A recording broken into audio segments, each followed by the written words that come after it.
Hey, everybody, it's Maria from What's the Story with Maria. How's it going? Oh my God, what a week we've had. I'm so excited to be here. It's Tuesday, May 27th. This is our 400th episode. Can you believe that? I'm so happy and I'm so proud of us. And Leo, we have two special guests tonight. My friend and he was my neighbor many years ago. Um, Jonathan Liebson. He's an amazing person. Happens to be a great writer, and he has a book coming out. And Cathy Roy-Spies, who is my the director of education at the Male Performing Arts Center and my boss for many years. So we have a wonderful show. Please stick around. We're going to have so much fun. Hit that promo, Leo. I'm a big fish in a small pond. Got my days free and my nights long. I create my own reality. Who I am is fine with me. As famous as I wanna be. Who I am is fine with me. It's who I am. It's who I am. Who I am. We're so happy you're here. I'm so happy. I'm in the best mood. It's been a wonderful weekend. It's been a wonderful week. And I have my friends to thank for that. And all these wonderful listeners and people that support what we do and supported me this weekend. I did a show at Green Room 42. It was a bucket list. I love that room so much. I can't say enough about Green Room 42 and everyone that runs it, everyone that works there. Shout out to Griffin. Shout out to Ben Remelauer, who does the booking there, and Sheridan Glover, who did the lights and sound. Exquisite work. Shout out to my band, my musical director, Lynn Portish, genius. Greg Schlothauer on piano, who's so amazing, and he's done a lot of the arrangements for my recorded songs. And Christopher Hines, incredible drummer, just just detailed and amazing. So we had a wonderful time. I want to thank everybody that came out to the show. So many of you did, and I just felt so loved. So I want to thank you. I'll never forget it as long as I live. John and Lori. Well, first off, as usual, Danielle Alexandria Alchemy, our friend. Happy Tuesday, Maria Leo. What's the story with Maria Crew? The show this weekend was incredible. It was so great to see all of you. Maria, Lynn, and Judy were on fire. Well, Danielle, it was so nice to see you in person again. You are lovelier in person than you are on Zoom. And why do we see Danielle on Zoom? Because she is a psychic. She's a medium, a spiritual teacher. She does past life regressions. She does spirit animal readings, and she's amazing. She has many things on her website, which is Danielle Alexandria Alchemy. And so I've been on Zoom with Danielle a few times for different reasons, and she's great. And I've also bought many sessions for my friends and relatives. So if you're looking for something really special to buy someone, I know Father's Day is coming up, a lot of birthdays coming. It's a beautiful gift to give people. So you think about that when you're thinking about a very unique gift. And our friend Danielle is a beautiful person, sweet as pie, grounded, and just lovely. So thank you, Danielle. Speaking of lovely, Lori Towers and John Pietero, our friends, were there also at the show and always there to support us. They come on every week and watch us. John and Lori are they're DJs, they're music historians, they're writers, they are reviewers, they are amazing people on all levels. Lori now is making jewelry. It's great jewelry. So if you want to find Lori and John, oh, there you are. Here's my beautiful piece. Did you say model?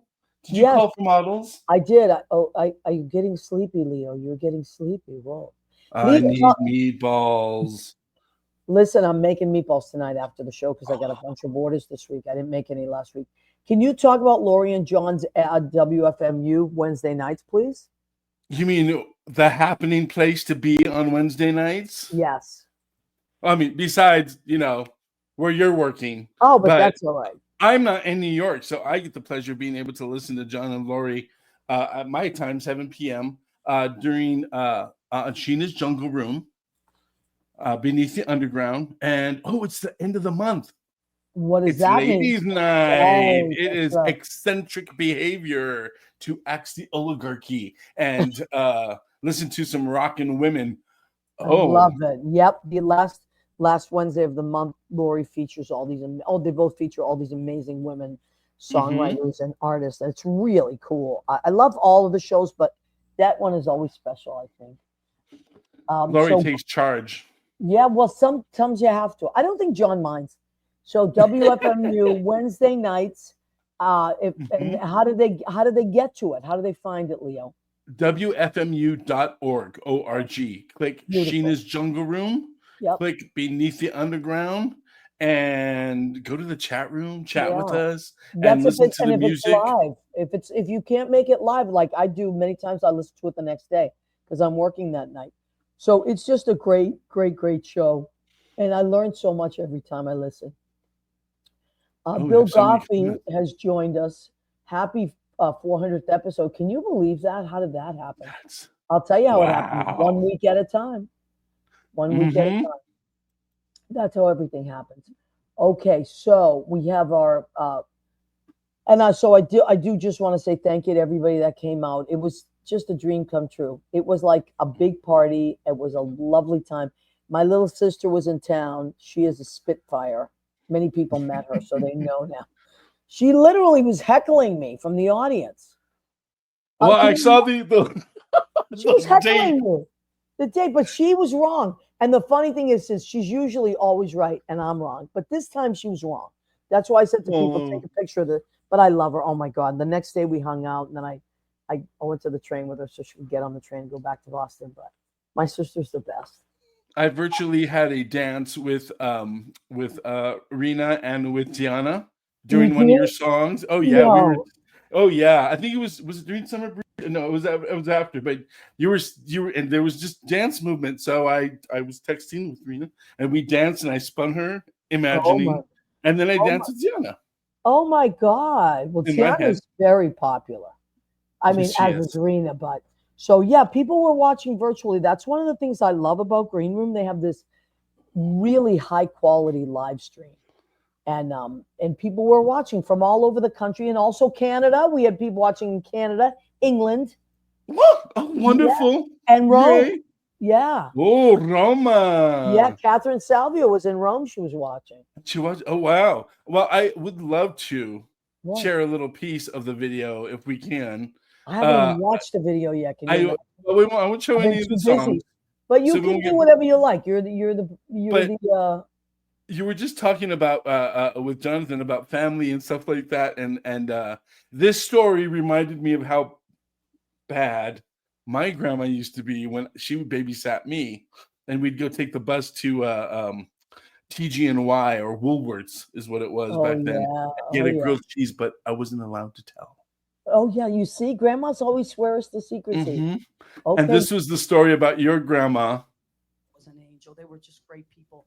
And my grandmother was bad. She was like a practical joker. And she was 4'11, but I don't know why I thought she was so tall. Like she really scared everybody, and you didn't want to make her mad. So I was in Catholic school, also, I'm sure, a surprise. But so I was in Catholic school, and I remember I was in first grade. I heard over the intercom, Maria Gentili. I'm sorry, it was Maria Pia. That's my real name. Maria Pia Gentili, please come to the office. I was like, oh my God, what did I do? I was like an honor roll student. I didn't know what I did. I got bad later, but back then I was still good. Oh my God, what did I do? So I go down to the office in my little uniform. I'm shaking. I'm sweating. I'm going to get in big trouble. That was a mother superior. So I get into the office and the mother superior is standing there. And she says, Maria Pia, your grandmother needs you to go with her to the dentist. She doesn't speak English very well and she needs you to translate. And behind the mother superior was my grandmother. And I was like this, oh, okay, sister, of course. Yeah, sure, Nani. And she was like laughing like a hyena behind the mother superior. So anyway, she was like, okay. And she said, well, whatever, your homework, they give you homework, whatever. And so I leave the door. I'm like, oh my God, my grandmother's holding my hand. I walk out the door and she goes like this, laughing. And she goes, we're gonna go to Georgia Marsh. Oh, no, that's my mother's voice. I'm sorry. We're gonna go to Georgia Marsh and we're gonna go buy things. They're gonna get a glue cheese. A glue cheese was a grilled cheese, but it was broken English. But until I was like 27, I thought it was a glue cheese. I love that. I listen, love that. These are true stories. My grandmother was, and how are you going to say no to your grandmother? But I couldn't tell any. I didn't tell my parents till I was in my 50s. I actually never told my dad. I never told my dad. My mother, I told my mom, when I thought, I should tell her before she went to heaven. And I mean, I didn't put the rest of the story. I want you guys to be able to see it later when you watch your story. I don't want to give away the ending, but your foot in the hole. Oh my God, Tiana saved the day. My grandmother was like, "Don't." She didn't care. She would have thrown me under the bus. But anyway, grandmothers are funny people, and I loved my grandmother. She was amazing. Chris DePiero, a truly amazing show. He says, "Thank you, honey." Chris DePiero is one of the most supportive people I've ever met in my life. He comes to everything we do and he supports everything. Thank you, Chris. We love you. And Chris is started filming more Gavon's Produce episodes, and they're incredible. Like, they're of a different level now. Like, they're not just funny; they're really intense. So go and check out Gavon's Produce. John Pietero, what a wonderful moment in the show. Everyone wanted to hang out with Grandma like yours. Yeah, she was bad. So beautiful. Thank you. Lynn Portis is my musical director of 33 years, and she's always blown everybody out of the water. Lynn, I can't wait to call you and tell you what every other musical director, people that really know their stuff, was saying about your playing, because Lynn doesn't program anything. She does everything live. It was great. Live. It was great. Like with that synthesizer and all those sounds, she just programmed. Nothing was programmed.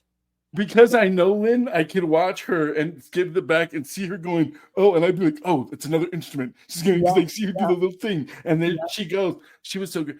Big Fish sounded just like the recording. I swear to you. It sounded good. So good. Well, I'll tell you one of the reasons it did is because Greg Schlotthauer and I wrote that together. That's our song. So and also when we recorded it, he did the arrangement. So when we were in the studio, he was every detail. So that's why. He also recorded My Mother and the Red Sox. He did the arrangement for. So, and Lynn did so many arrangements for me. So, these were two people that I trust, and I knew they knew my stuff and that they would elevate it. So you had me in tears during Because I Know You. That song. I Used to Be You. That's the first time I've ever done that live. Lynn and I need to go and record that. We wrote that a long time ago, but it's never been performed live. And is that the one you did a long time ago? And I don't remember. I can't remember because I have a secret recording of one of our cabarets at the church, St. Episcopal. And I don't remember because no, you didn't do that one. Okay. Yeah, I did. I wondered if that was. No, this is the first time I've done it like in a stage like that. I mean, we've done beautiful. It, together, but we never recorded it. So it's time now. It's time we'll record it. Was time. Maria, that one had me sitting here eating my taquitos and chicken wings, little Italian snack. But I'm like, oh, Maria, it was. Well, I love you. Well, you know what it means more now too. I wrote it for Christina and Judy when Christina was 10. Now Christina is 25 and she's having her baby. Yep. So it's full babies circle. Having babies. Babies having babies. Although 25 is not such a baby, but Big Fish is my favorite. I'm so glad, Danielle, that you like that. Barry Silver was there. Barry came all the way in from Philadelphia, an hour and 20-minute train ride. What a sweetheart. He's such a sweetheart. Mary Sullivan Baca, you got a fabulous review. Oh, great. Thank you, Marie. Thank you, honey. Let me see if we missed anybody. I don't think so. I think everybody's been acknowledged. Rena, hi, baby. Rena's my cousin from Massachusetts. She was watching the show with Ziana and Alyssa and Ron Berge. I love that song too. So moving. It's a good song. But the reason I don't do it live is because I always cry during it. It's very moving. And I can't stay. But I worked really hard on not crying during that song. Okay. So I think it is time for our guest. Now, let me just read something before you zoom him in. I want to read this. So this is one of our guests, and he's an incredible writer, and he has a book coming out next month that I cannot wait to read. And not just that, you're all going to want to read it. Let me just let you know who he is. His name is Jonathan Liebson, and he has written, and his writing has appeared in The Atlantic, The Washington Post, The American Scholar, Los Angeles Review of Books, Tablet Magazine, and the Texas Observer. He has seen some things. He has seen some life in New York. We just happened to be neighbors many years ago. We lived in the same building, and I always loved him. We always would like see each other in the hall or see each other in the elevator, and I would chat with him for so long. I loved talking to him. He's just a wonderful, interesting, lovely person, and really cool guy. And so now I saw on Facebook that he has a book. I'm like, we're no longer neighbors, but we stayed in touch. And he is joining us tonight. So are we ready, Leo, to zoom in Dun, the dun, dun, author? dun. Oh my God, there is. Ladies and Hey. gentlemen, the author of Hello and Goodbye to All That, a memoir of a changing New York, my friend and a former neighbor, Jonathan Liebson. Hi. Hello, Jonathan, I told you this before when we checked in. I love your hair long like that. Oh, thank you. It really suits you. It Oh, suits your thank you. personality. So, honey, let me ask you first before anything else. Are you still an avid cyclist? I am. Yeah, because I remember you as a cyclist, and I read an excerpt from your book, and it talks about cycling in New York. There's a chapter called Confessions of a Cyclist. That's right. And I was like just sucked into that. I've never thank cycled you. in New York. It would scare me. Yeah, it's weird. Like when I was a child, I could not even. I grew up in the suburbs of Chicago, and the idea of riding a bike in New York City, there's just no way. Right. But now it's very ordinary. It's very pedestrian to do it. I mean, I'm careful. I'm Yeah. careful, and I But get.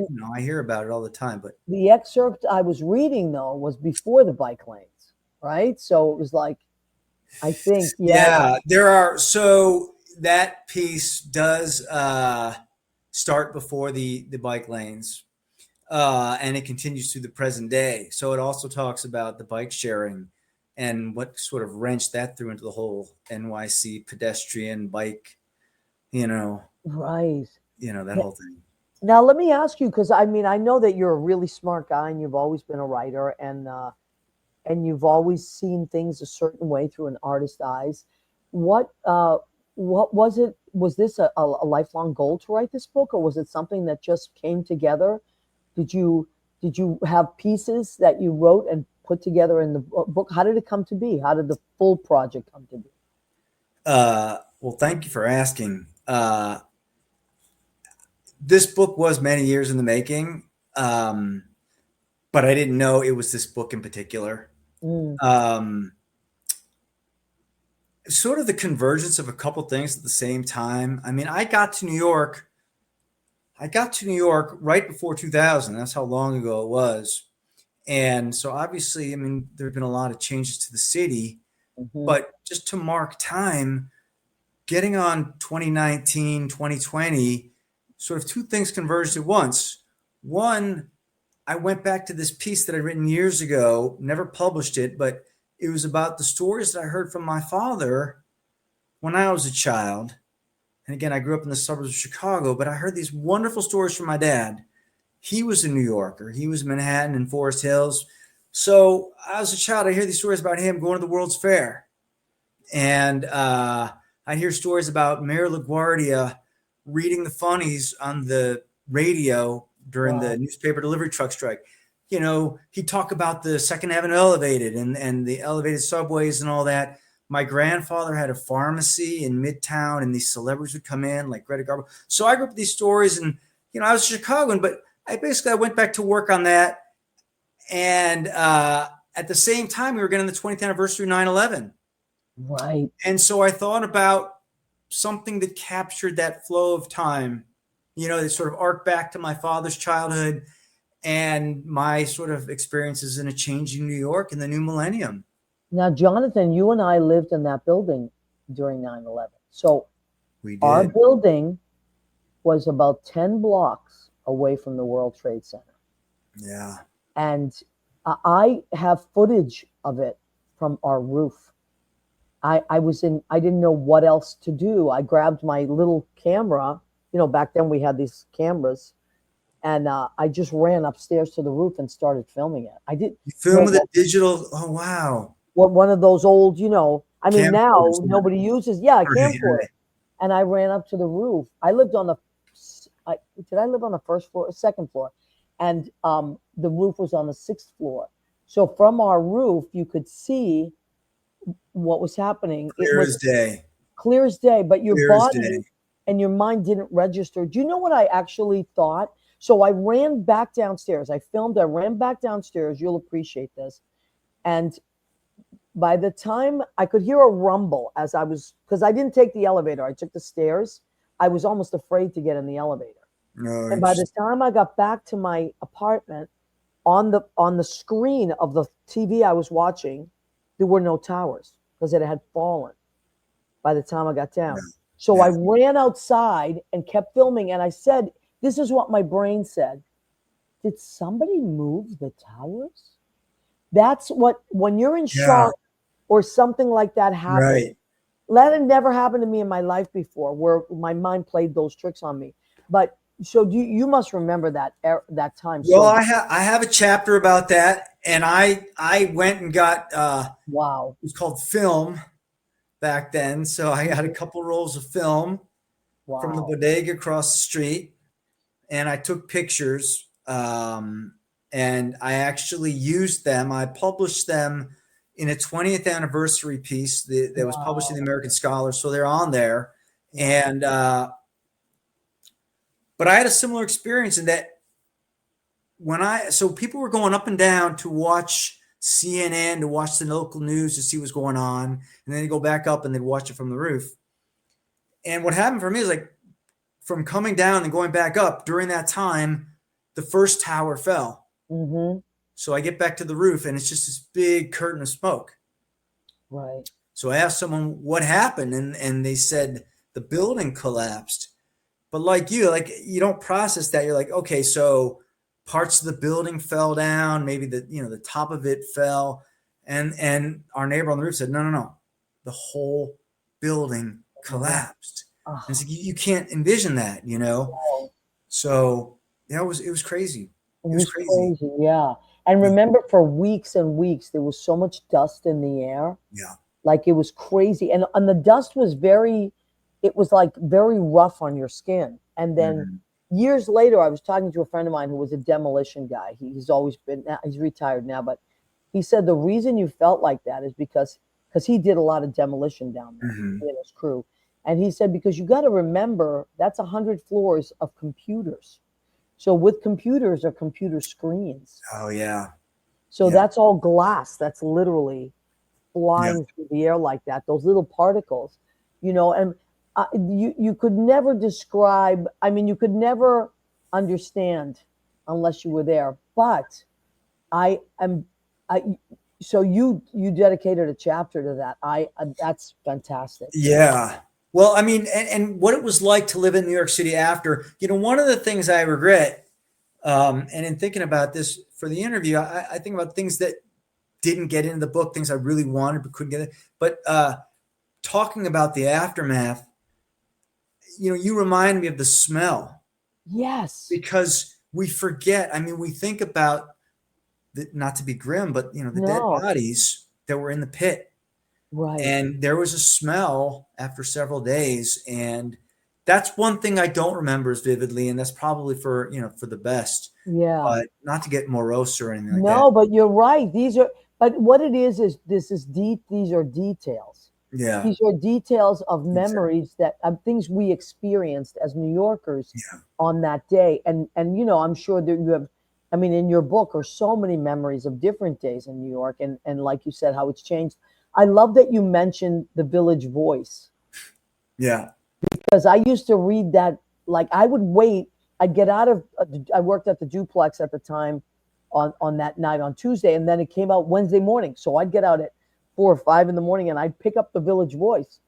I mean, I didn't know Yeah. how to live my week without the Village Voice. Love the Village Voice. Right? I love the Village Voice. Yeah.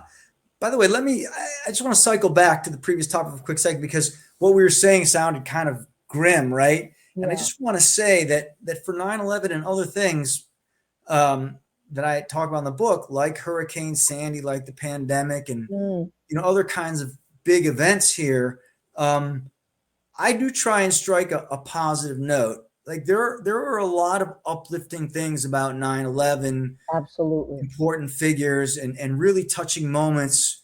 And so I talk about those as well, because the story of 9/11 isn't just about those buildings coming down. It's about how the city rebuilt and how people came together in Absolutely. ways that we, sadly we miss now.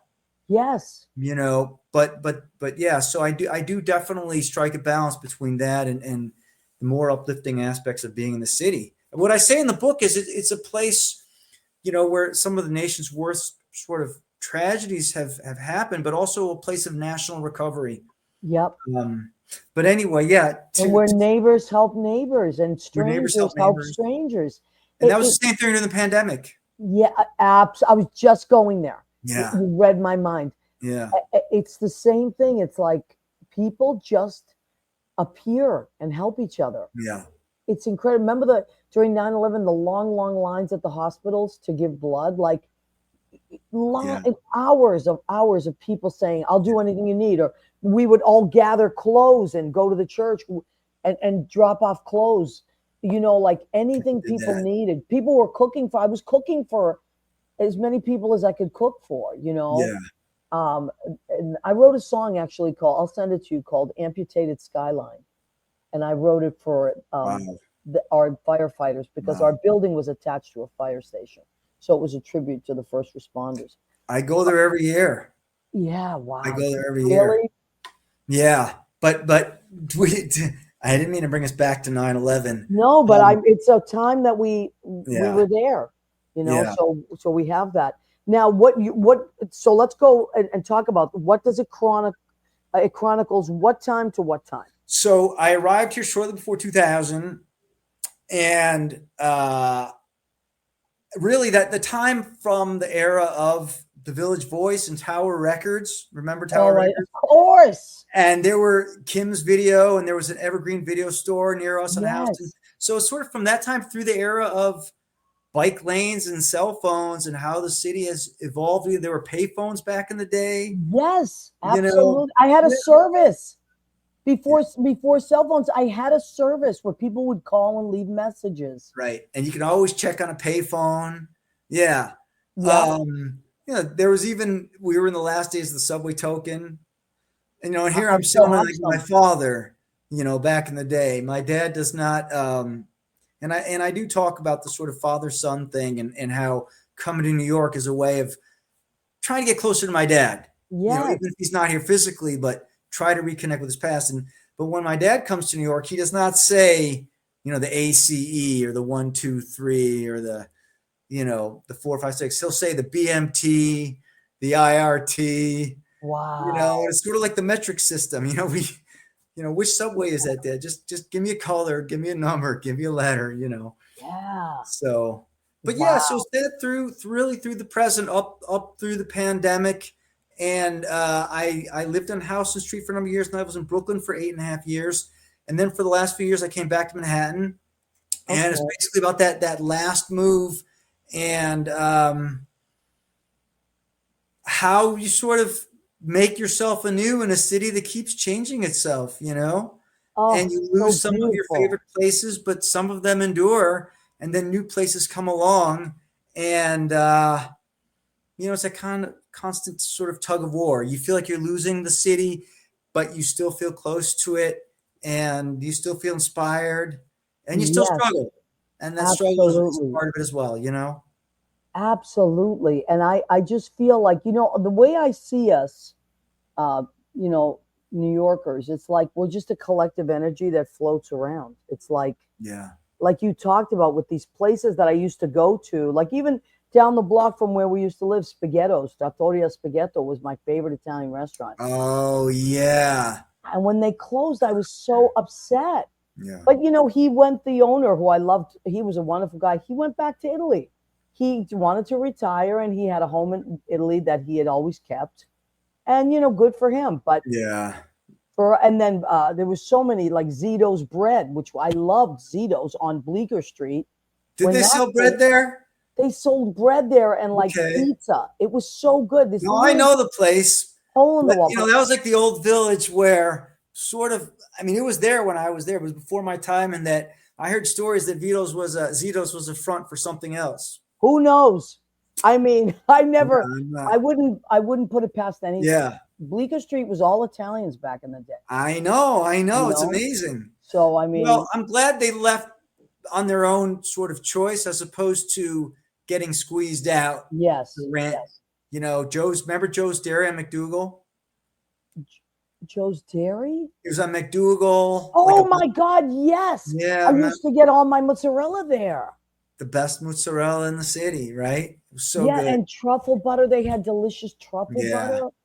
But Raffetto's is still there in Houston. That's right. I We're go to speaking in our Raffetto. own language here. Yes, I know. And Raffetto's is an old Italian grocery store. It's family owned. It's from like the early 1900s, and yeah, it's on Houston and Sullivan, I think. it's between Sullivan and McDougal. Thompson. Oh, McDougal, right. Yeah, And then I think Arturo's is still there, right?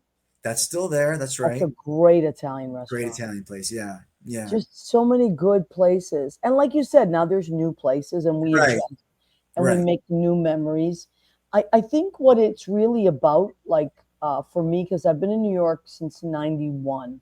Oh wow. And I have all these sense memories, you know, because it's the groups that I hung with, it's the friends that I hung with, it's the Mhm. relationships that I had, and every block has a certain like cellular memory, you know.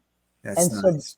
that's what and I'm a songwriter, so for me, I capture these things in songs, you know, where you capture them in a beautiful book and essays and articles. And were you always a writer, John? I would not say I always was, no. And I certainly wasn't in college. There were a lot of talented writers that I knew in college, and it, you know, sort of put the idea inside of me. But I took a long time to get started, a really long time. I enjoyed reading. I studied literature in college and beyond. And I tried some things here and there. But Yeah. really, I kind of decided to go for it. And I came to New York as an aspiring writer. And that's sort of how the book, you know, gets underway. I start by talking to my dad, but then I talk about what it's like to be an aspiring writer in New York, to study under one of my favorite authors. His name's E.L. Doctorow, and he taught at NYU. Oh, I love, yes. Isn't he amazing? Oh my God, I love him. He's terrific. And, you know, for me, I was talking about how this sort of connects back to my dad. So my dad showed me a book by E.L. Doctorow when I was 16. I loved it. He writes a lot about New York, and he and my dad have similar backgrounds. So he has a novel called The World's Fair. That's the World's Fair that my dad went to when he was 3 years old. And, you know, and so things like that sort of came together. And so, yeah, I started that journey, and I'm very slow as a writer, and I revise a lot. It takes me a long time to get it, if not right, at least to get it into decent shape. Yeah, but that's a good thing. That's a good thing. That means you're detailed. That means you care. That means you don't want to, you're not just cranking stuff out and throwing it out there. I'm definitely not doing that. There's times where I'd like the treadmill to go a little faster, but yeah, but yeah, you literally have your name on it. You know, like people say, oh, when you do something, you have your name on it. Yes, Leo. Ain't it a fine life to welcome the person of impact? Sorry, that was my Newsies. I love that. All right, so Jonathan, hold these thoughts. We are going to zoom you out. We're going to bring our next guest in, Cathy Roy-Spies, but don't go far because then I we'll won't. Okay, I'm so happy that we got to talk about this. It was And wonderful. we're going to continue. Let's remind everybody, Jonathan's book is called Hello and goodbye to all that. And I should say it's out. Oh, it is out. I thought It's it was out. being That's my released. website right there. Okay. And if you scroll down, it's got blurbs. And And it's got a link to, there's a jacket description And right we can there. get And it then there on are links. Amazon as well, right? Yeah, Amazon, Barnes and Noble, and Post Hill Press. And they Oh did my a beautiful job with it. I'll just say this before I bug out, but the cover is actually from our old roof deck on Houston Street. Oh my God, I love that. They I were very remember kind it in using well. a couple photographs. Those are film photographs. People don't know what that is, but the designer used 2 different photographs in a collage there. Oh, I love it. I can't wait to read your book. I cannot wait. It is out. Just so. I'm buying it for a bunch of people. I'm buying it. Oh, that's very sweet of you. Thank you. No, it's not just because I love you and I admire you. It's because I can't wait to read it and I know it's going to be good. Oh, thank you. But don't go far. We're gonna zoom Cathy, zoom you out, zoom Cathy in, and then you're gonna join us again. Oh my God! Did I get 2 for 1 tonight? Oh yeah. Oh Can you my hear God! us? Yes. So we have, ladies and gentlemen, we have Cathy Roy-Spies, who is the director of education at the Mayo Performing Arts Center, and she is directing the musical, the spring musical at Impact, and Mr. Charles Santoro, who is musically directing the entire production. Hello. Wow. Hello, everybody. You guys look great. I love the lights behind you. So Yeah, tell I'm us. sorry it's a little dark. on No, that's stage. okay. It's fine. It's fine. Tell us what we need to know about. I know it's this weekend. Tell us what we need to know about Newsies. Yeah, well, this is our 11th annual main stage musical. So as you know, Maria, because you're so supportive and you come every year. I love it. they're I'll a be there. fully- I'll be there. Yeah, fully produced musical. We have a cast of 56, an amazing cast of young performers and a couple of equity guest artists in the production. And, it's, oh my gosh, they're doing an amazing job, right? We just finished tech tonight. We'll have 2 full dress rehearsals Wednesday and Thursday. But yeah, it's just an amazing energy in this cast. The talent is really like full blown. I mean, they're really incredible, these young people. Now, my first thought, because I love Newsies, I think Newsies is a great show, but I also know that there's a lot of boys in Newsies, right? Yeah. So my first thought was like, because we've all been doing theater forever and teaching for a long time, and I know that it tends to be more girl lean towards more girls that go in, that come around, and not so much Mayo though. Mayo draws in a lot of young gentlemen. Yeah. And so I am so excited that you're doing this, because it means that you have that many, not just interested and talented, but like ready to go guys. Oh yeah, we have a ton of boys. Wait till you They're hear amazing. them sing. It's just, Oh, your jaw's just going to drop. It's Yeah. wonderful. Well, every year it drops. I mean, every year I am blown away and moved to tears. I mean, I remember West Side Story was my favorite. They're all so great for different reasons, but I remember West Side Story, like at the end, just crying because you had all these, I just an array of voices, and then those little ones at the end. yeah. Oh, yeah. And I was like, this is crazy. More people need to see this. So if I can just tell our listeners and viewers, we're not talking about a little high school production. We're talking, how many seats does Impact hold, Cathy? 1,300. Right. Yeah. Yeah. 1,300 them in. seats. Yep. Yep. And all the shows are sold. So let's see. Let's go over the schedule. Tell me what we Yeah. got. So we open Friday night, 7:30. And Saturday we have 2 shows, 2:00 and 7:30. And then Sunday, it's extra special. Last year we added for the first time a sensory friendly performance. So we have a Oh. sensory friendly performance at 12:00, and then we close at 5:30. What So- does that mean? I know what it means, but if someone says, well, I don't know what that means, what does You know that what mean? a sensory friendly performance is? Just really, it's tailored to like so it's accessible to everybody to come and enjoy in their own way. So if someone has autism or other special needs, or even if it's somebody that, a child that can't sit still through a performance and needs to get up, or they need to make noise, and the theaters make slight adjustments to make it comfortable for people. So you might keep the house lights at half, and maybe if there are very loud noises in the show, you might lower the volume by 10-15% just to make it comfortable for people.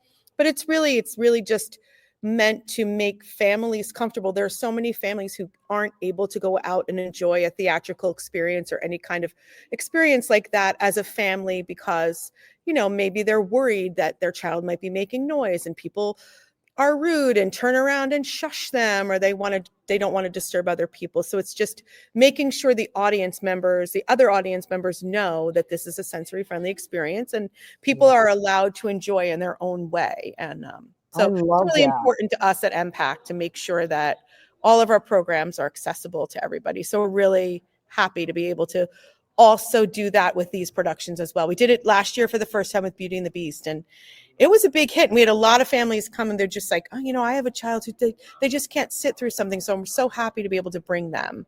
That's wonderful. Now, Charles, you're also teaching at the school, right? You teach there?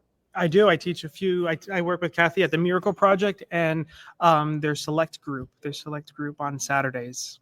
I love that. Yeah, I worked with the Miracle Project for one of the seasons. I loved it. It's my favorite class. It's my favorite. I have to say, the kids are just so great to work with and talented, and it's just a pleasure to work with them. Yeah, it really makes you grateful for it. Like I just remember being very present. Yeah. And having them be very present. And it's like you can't describe the feeling as a teacher. Yeah. And a little thing goes a very long way for them. And it's so great to see them achieve a song or something that they're working on, and seeing them accomplish that at the end. It's really heartfelt. It's really great. And they're all great kids. They're all, and young adults. Some of them are, they're not all kids, some young adults as well. So you had your tech today, right? Yeah, we had our big tech weekend. Okay. And then we just finished the end of tech today because, our set basically arrived, the 19th, on Monday, a week ago Monday. And then, so we have this short period of time to then load in this huge set, load in any additional lighting that we need, do the focus, we bring a professional sound team and all this different sound equipment in. We're using close to 60 body mics in the show. Oh, so my we have God.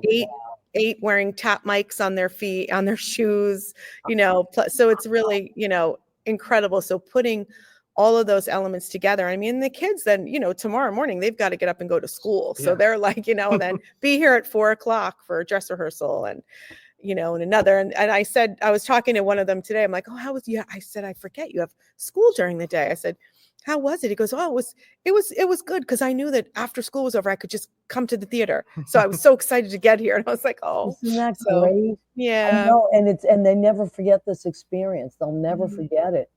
And so I just want to remind everybody because I've seen, I think my first one was Joseph. I think that was the first. That was our first one. Yeah. Okay, so I've seen them all then. Yeah. And we're not just talking a wonderful high school production. We're not just talking a community theater wonderful production. We're talking about a Broadway scale with costumes, sound, and sets. Broadway scale quality. It's incredible, and you will be blown away. And the ticket prices range from, I think, 35 to 57. Did I see that on the? Yes. Something like that. Very reasonable. Very reasonable, as opposed to a Broadway ticket being somewhere between, 140 and 400. So if you are in New Jersey or even in New York, like, it's very easy to take the train out now, and the Jersey Transit strike is over. So, and you get off at the Morristown stop, and you walk about 4 blocks, and you're at the theater. It's super easy to get there. And if you drive, it's very easy coming from the city. It's very direct. So, I can't say enough about MPAC. I had a great experience when I was teaching there. I taught there for 10 years with Cathy. Best power of example person I ever worked for. You don't do anything. You don't expect anything from anyone that you don't do yourself 100 times over. So that's what I learned from you, Cathy. Oh, thanks, Maria. Well, listen, anytime you want to come back, we'd love to have you. You You're know what? awesome. You never know. You never know, Yeah. because my memories of MPAC are so dear. It's just my schedule, but I don't know. I know. I miss it so much. I really do, and I miss all of you.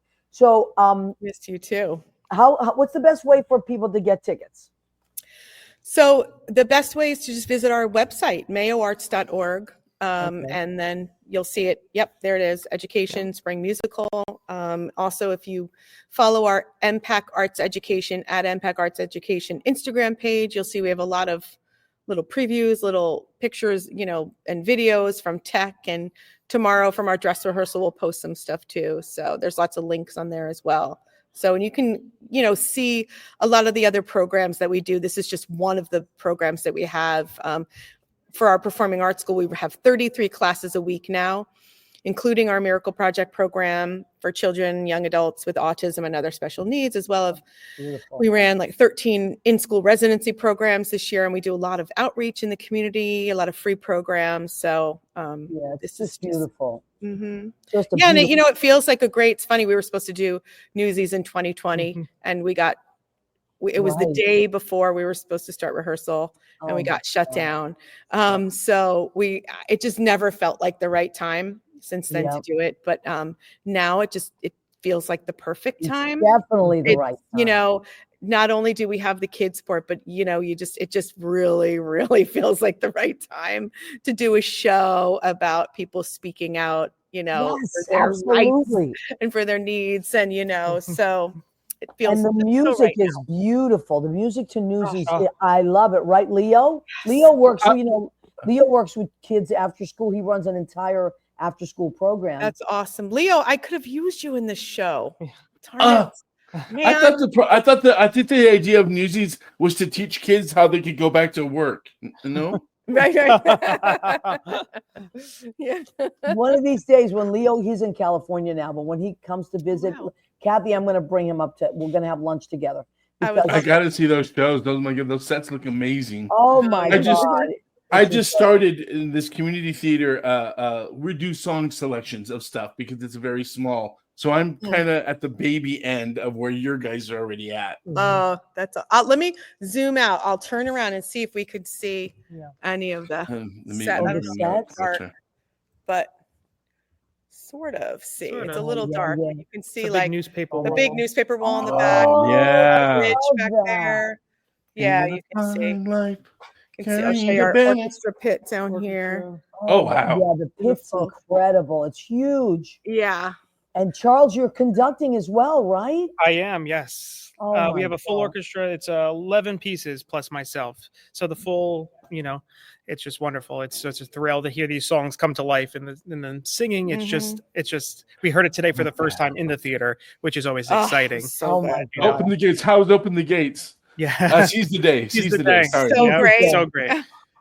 I love it. I love the music. Yeah, it's epic. Yes, the music from Newsies is so good, and these productions are like full scale. I mean, I can't say enough. Like full scale, crazy. It's just your mind is blown and your heart is full when you walk out. It's beautiful. Okay. How big is your cast?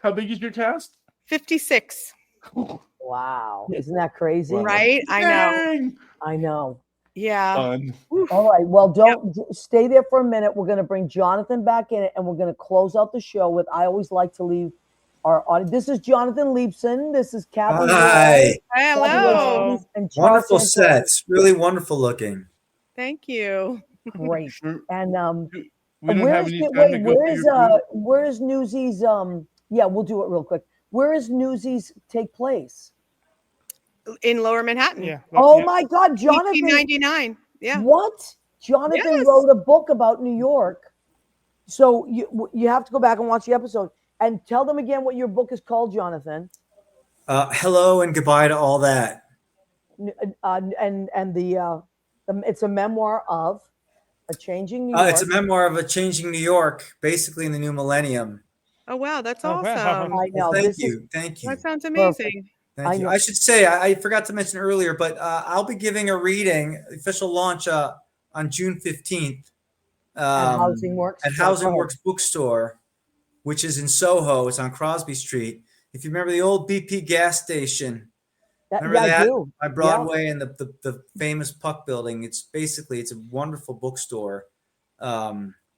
So that'll be, I and love if the you Puck can Building. RSVP from my website, there'll be free drinks if you drink on a Sounds Sunday wonderful. afternoon. Excellent. It sounds like a wonderful thing to do on a Sunday. Okay, quickly, we always do a food section of our show, and this is no exception. So I was on the keto for 4 weeks because I was doing a show. So I'm off the keto. I can eat whatever I want tonight. Bring on the carbs. Wait, Cathy knows, because how many times have I been on the keto, Cathy? You Since love the keto. I love the keto. It works. But now tonight I'm off. So I made hold on. I made Wow. I know, a pulled chicken sandwich. Oh, Oh wow. my God, I know. that's delicious, Maria. We're Doesn't that hungry look- after tech. I Yeah. know. Hello. Okay. Well, let me see. Pulled chicken sandwich with caramelized apples and Vidalia onions. And I used a raspberry balsamic to caramelize. Hey. I know. Penzi Spices. It's a great company out in the Midwest. That the spice is called Outrage. It's spicy. Spice is called Outrage. It's called Outrage, yeah. And it's also barbecue sauce, and I use an ingredients called Sweet Heat, barbecue sauce, and Trader Joe's has a great hot honey of their own. So I love Trader Joe's, so I got theirs. Then and this is on a Trader Joe's pretzel bun. Look at that. Oh, wow. A little pretzel bun, nice and soft. And these are Trader Joe's truffle chips right there. Oh, delish. So I usually have like a salad, but instead I did a coleslaw to go with that. And the coleslaw has dill, and then there's pickled spices, also from Trader Joe's, celery salt, pink guava vinegar, mayo, salt, and pepper. And for dessert, since it's the first night that I'm having dessert. Did you say pink guava vinegar? Yes. It's delicious. I got it from the New England Olive Oil Company, by the way. I've been dying to eat this. It's called a Dubai cake. There's a beautiful Turkish God. I know. I'm going crazy. Cathy, it was my birthday last week. I didn't even have birthday cake because I was on the keto. Oh my gosh, Oh my happy gosh, birthday. yes, happy birthday. Thank you, honey. Thank you. 63, and I'm proud of it. You So look amazing. thank you. So the Dubai cake, there's this great Turkish bakery in Jersey. They called Saray, Saray. They are the loveliest people you can imagine. And I try a different dessert every week. So this is chocolate and pistachio, and it went askew, but it's delicious. Happy birthday, baby. Yes. Thank you. That's my birthday cake to myself. So now I do this at the end of every show because most of the people that watch and listen to us are also creative people. I want us to go around and we'll start with Jonathan. Let's leave our viewers with some words of encouragement on days that you're feeling a little heavier, and maybe you can't create, you don't know what to say, what to create. What do you tell yourself or your students or our listeners? What would you tell them? How do we pick ourselves up on days that we are discouraged? How do we continue to make beautiful things out of stressful things? So where does that come from? Jonathan, what do you think? Wow, that's a really great question. I'm going to answer it indirectly if that's okay. Sure, of course. I was thinking back before I got on, you were talking about your grandmother, who you said she was 4'11". Is that what you said? Yeah. My grandmother, Bubby, was about maybe 4'10". And we were talking about 9/11.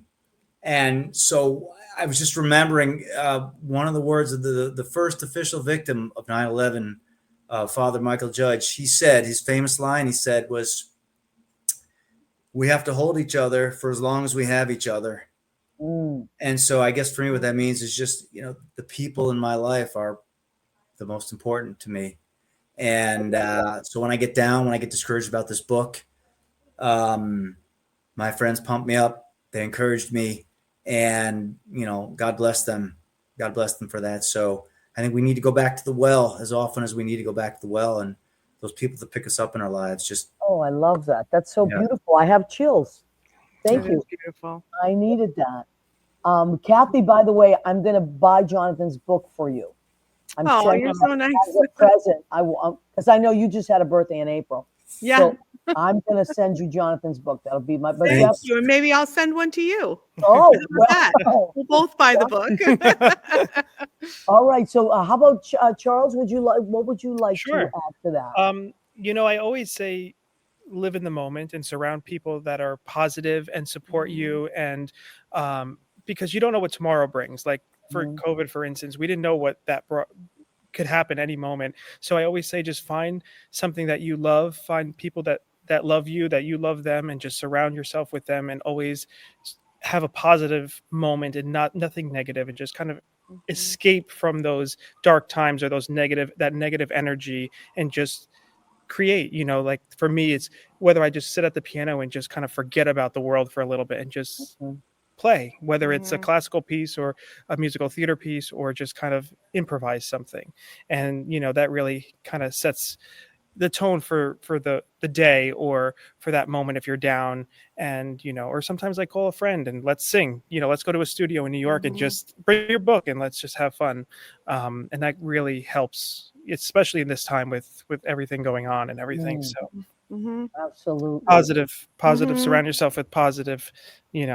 Yep, I agree. And Cathy, I mean, I know how wonderful, inspiring you are, but I want everybody else to know. So what do you tell us, Coach? What do you say? Well, I'll add on to what Charles was saying too, and I think it's, yes, focus on actual people around you, and don't worry about what everybody thinks of you. Don't get caught up in comparing yourself to people on social media and thinking about this is where I'm supposed to be. And and also part of focusing on other people is how you can make other people happy. The fact that we get this gift of working with kids in the Miracle Project with autism and other special needs, and their parents are thrilled just when their child is able to sit in the circle for a few minutes, or they're able to speak a word or sing a little part of a song. And it really helps to put things in perspective about what's important in life. And I think as you do get older, you do start to worry less and less about